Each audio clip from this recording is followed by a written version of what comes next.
On est prêt. Salut à tous, aujourd'hui pour faire bouger les mentalités et qui sait les politiques, nous vous proposons d'afficher vos convictions. J'ai commencé à mettre le sujet sur la table, au sens propre comme au sens figuré, cette semaine à la cantine au boulot. J'ai tout simplement commencé par demander, alors, qui va à la marche pour le climat ce week-end? Et j'ai été surpris que personne ne soit au courant de cet événement. Bon, le problème c'est que même une fois au courant, personne n'a prévu de changer ses plans pour y participer. Et pourquoi? Parce que comme dirait Lexa, tout le monde s'en fout. Alors j'ai un peu lancé des débats pour essayer de sensibiliser les gens autour de moi, et croyez-moi, ça a été très animé, cordial, mais très animé. Le fait est que certains doutent encore qu'il y ait un réel danger de catastrophe écologique dans les décennies à venir. Et quand on leur fait remarquer que de nos jours, quand tu roules de nuit plein phare, tu ne trouves plus aucun insecte sur ton pare-brise, ça les interpelle. Et quand tu leur expliques que les insectes sont la base de la chaîne alimentaire, ça enfonce un petit peu plus le clou. D'autres personnes pensent que cela ne sert à rien d'agir, car soit personne ne fait rien et donc agir seul ne sert à rien, c'est bien pratique ça, soit parce qu'il faut que cela vienne des politiques. Sauf que si tu ne sors pas dans la rue pour montrer tes revendications, bien sûr qu'ils ne vont pas s'en occuper. D'autres disent que quoi que l'on fasse, ils n'écouteront pas de toute façon. À quoi je leur réponds que si on était assez nombreux, ils seraient bien obligés un jour ou l'autre d'écouter. Enfin, d'autres pensent qu'il est déjà trop tard et que cela ne sert plus à rien de se battre, on ne rattrapera pas les dégâts.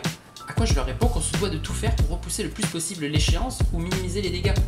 Je leur explique également que face à un danger, le réflexe naturel de survie est la fuite. Si le danger est tangible, la fuite est physique. Une voiture vous fonce dessus, vous vous écartez. Mais si le danger est intangible, comme la fin du monde, alors l'esprit se réfugie soit dans le déni, soit dans l'attente, soit dans le report de la responsabilité. Du coup, le dernier argument que j'ai reçu, auquel j'avoue ne pas avoir su répondre, est « Non mais moi je peux pas, j'ai prévu de regarder une série ». Bon là on est dans le cas typique de la personne qui est tellement enfermée dans le confort de son quotidien et tellement peu sensibilisée à ce qui se passe ailleurs dans le monde qu'on est obligé de tout reprendre à zéro. Et c'est là qu'il est important de parler autour de vous de vos convictions, parce qu'il faut qu'on sorte l'écologie de son petit statut de délire bobo quarantenaire hippie marginal. Il faut que ce soit le fashion geek consumériste qui devienne non pas le has-been de demain, mais le has-been d'aujourd'hui.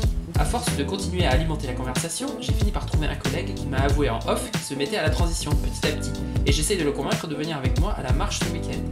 Et vous verrez que plus vous parlerez de transition autour de vous, plus les langues se délieront. Les gens sortiront de cette espèce de malaise d'être différents, et vous pourrez qui plus est échanger sur vos habitudes. Plus on parlera autour de nous, et plus cela démocratisera la transition.